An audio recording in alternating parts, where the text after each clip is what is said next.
My name is Elise By Olsen and I am a fashion editor.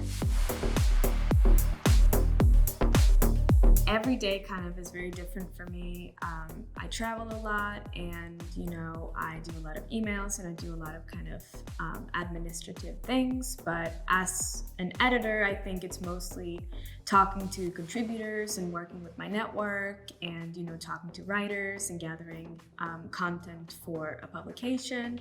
I also think that in independent publishing today, and as an independent publisher and an editor, I think you have to have a lot of different hats. I don't just do content. I don't just have a traditional, fashion editor role. I also think it's, I do marketing, I do accounting, I do distribution, I do, I kind of take care of the whole, part. So I have my own production company where I, do commercial projects and where I do publishing and, work on my publications together with my business partner, Matessa Vasegi. And the dynamic is kind of, interesting because I'm both the employer, but I'm also the employee in a lot of ways. But I think that's also very common for, creatives in this kind of current, fashion climate, that you are kind of, a freelancer and you're outsourcing, to different projects and you work a little bit here and you work a little bit there. So I think that I think it's kind of common in today's climate. Well, I think there's always challenges, in working on independent projects and with independent publishing. And well, I would say that the two main challenges that I face are it's the money and it's the space, and which means that you kind of have to carve out your own space in the industry and kind of, set your foot in on your own, and also kind of to make, money on your own, which is also hard when you're, an independent, editor or working in fashion in general. And especially maybe as a young creative, it's important to be kind of valued as much as anyone else out there and to get paid. Well, I think it's kind of hard to keep up a daily routine, and also when you run your own projects, you have a lot of freedom to kind of, every day is very different.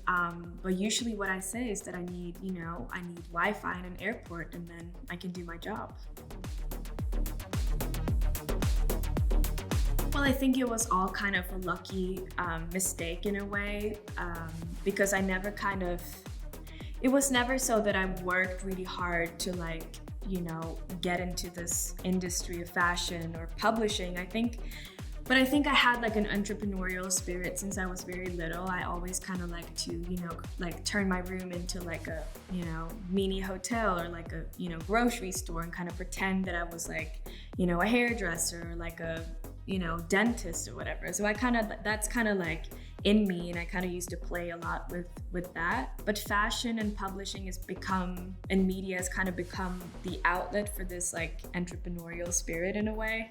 But I started blogging when I was 13 and created, my own blog, which is, I think, something very common for, people of my generation as well. I think the blog, again, this was before Instagram, was kind of this way to access an international network and audience and kind of, publish your own, universe and create your own persona. So I think that's very common of people in my generation. But on my blog, I learned very basic, skills of, not only content production, but also marketing and communicating with my audience and, very basic coding. And I think that's kind of what made me interested in, fashion media, although on a very basic level. So when it comes to, publishing and editing and working in fashion, I think I've mostly just learned by doing, and also learned by making mistakes in a way, because when I published the first issue of my first publication, which is called Recent's Paper, which is a youth magazine, it was kind of, the beginning was all about doing it. And it was me and a few other, 13-year-olds that kind of created a magazine in like a Word document. And, we made like 100-page publication, and we sent it to print in 1,000 copies.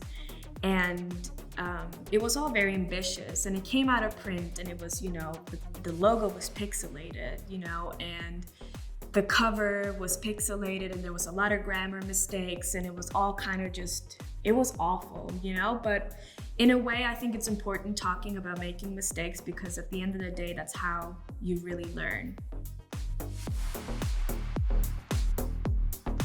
Well, I don't think there's this, one specific skill necessarily that you need to have as an editor. I think it's more about kind of taking care of, the whole spectrum of things, and having, an overview, and most importantly, having a vision.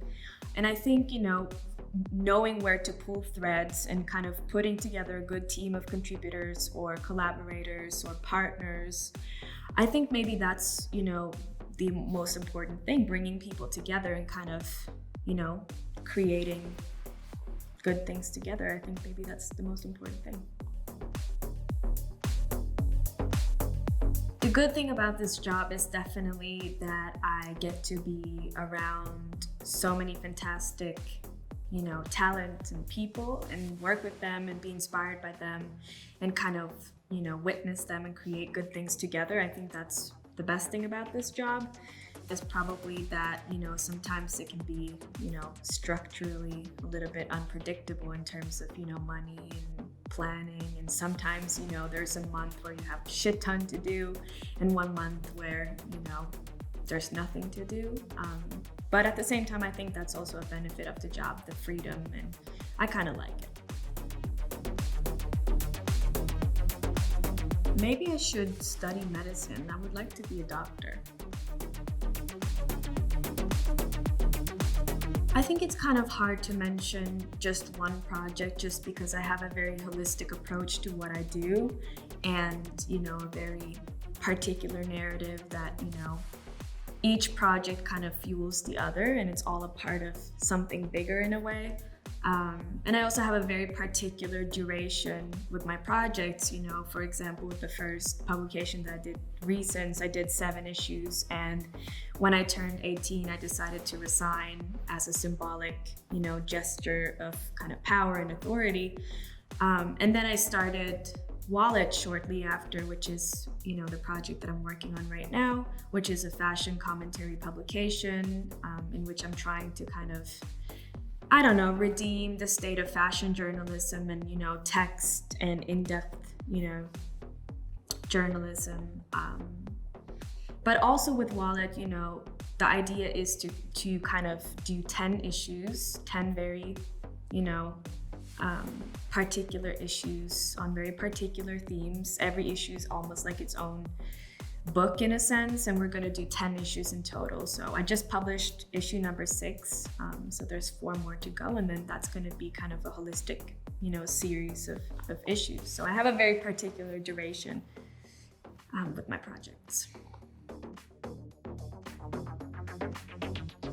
So back when I was doing Resends, we put out the first issue. It was all just a big mistake, I felt, and I was kind of depressed for a few months. But then I decided that I have to keep going, and this is just about doing it. So I got an art director and a graphic designer on board. I got into full distribution, international distribution, good production, good printing. So we put together this 200-page issue 2 of Reasons, and it came out, and I was very happy about it.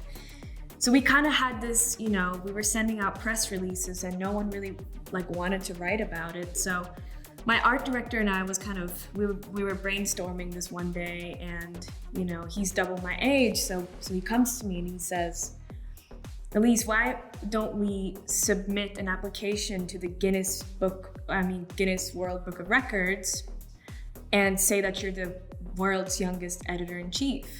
And I said, Guinness World Records, nobody really cares about that of my generation.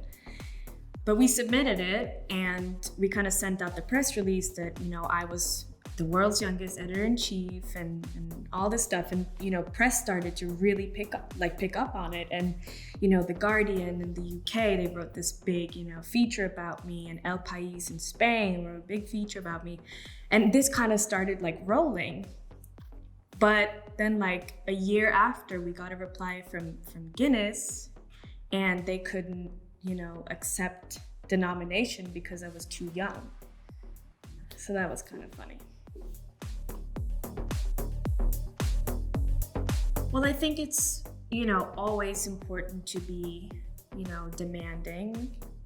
And especially as a young person, it's very easy to kind of be exploited, you know, for your talent, and, you know, maybe not, you know, paid as much as an established person or an older person.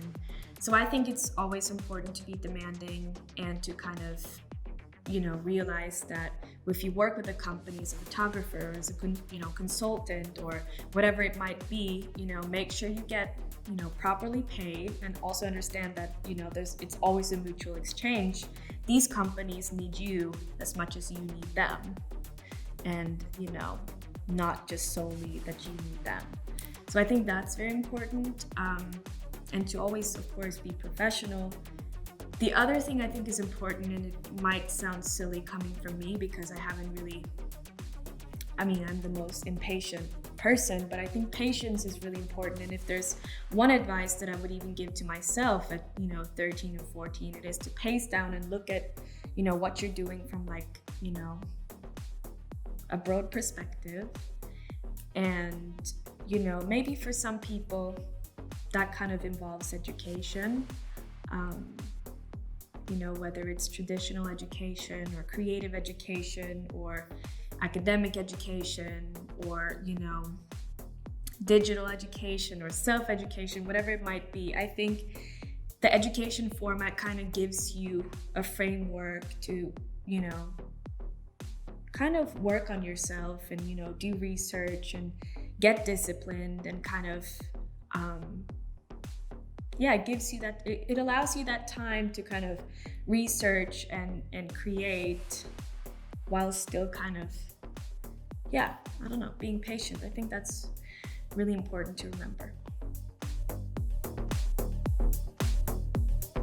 Absolutely. And I think that my generation have a whole different, you know, expectation, both as consumers, but also as people involved in the industry. So I think that's really, you know, I think that's very possible. And especially if we kind of focus on having a critical filter and question things, because again, young people are being exposed to so much information and so much stuff online that it's important to kind of, you know, sometimes take a step back and, you know, really question what we're, you know, being fed in a way. So I think that's important. Well, I think it's a very, you know, dynamic job. I think it's a very inspiring job. It's a job that allows you to think big and to be ambitious. I think it gives you a lot of freedom, and I think you get to meet a lot of amazing, talented people and collaborate with amazing people. And I think all of those things kind of make, you know, being a fashion editor one of the best jobs in the world.